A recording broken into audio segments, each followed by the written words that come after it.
तर आपल्या गाडीचं वजन आहे मित्रांनो 2 टन 80 किलो MTचं.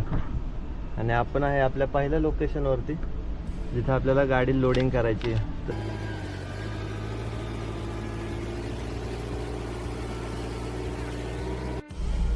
तर झाली आहे मित्रांनो आपली या गाडीत एक पेटी लोडिंग. आता परत MTचा काटा करायचा.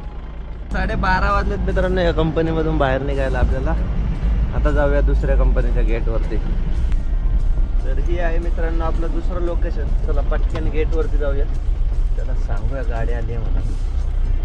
कंपनीतलं एक मटेरियल आता दुसऱ्या कंपनीत एवढे 7 बॉक्स. इंजिन 6 एक 7 बॉक्स. 2 ठिकाणचं लोडिंग डन. पहिलं 180 किलो आणि आता हे 100 किलो असू शकतं. 7 बॉक्स आहेत जे की आता लोडिंग करून घेतलं. तर आता यांचा पेपर घ्यायचा आहे. म्हणजे इथं पण पेपरला थोडा टाइम लागेल आणि डायरेक्टली आपल्याला शिरोलीला जायचं आहे. शिरोली MIDC मध्ये तिथं लोडिंग करायचं. काळे झाले सगळे.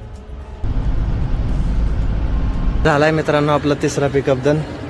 इथं कंपनी जनवर.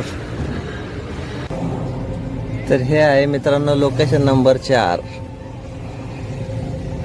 चला इथून पण लोडिंग करून घेऊ. झालं बरं का मित्रांनो 4थं पण लोडिंग. आता 5वं लोकेशन समोर आहे तर 1 किलोमीटर वरती आहे. चला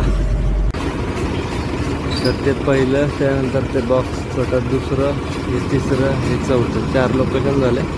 आता 5वं साऊंड कास्टिंग इथं आपल्याला भरायचं आहे. चला मित्रांनो 6वा पिकअप करायला. ती 700 मीटर वरती कंपनी आहे. या कंपनीचा अर्धा पाऊण तास गेला आपला पेपर इश्यू असल्यामुळं. इथं पुढं ढाळावरती राईट साईडला कंपनी आहे. पोचूया तिथं. तर मित्रांनो आता हे पेपर बघा 1 2 3 4 5 आणि हा 6. तर फायनली मित्रांनो 6 लोकेशन पहिल्यांदा आपण डन केलं.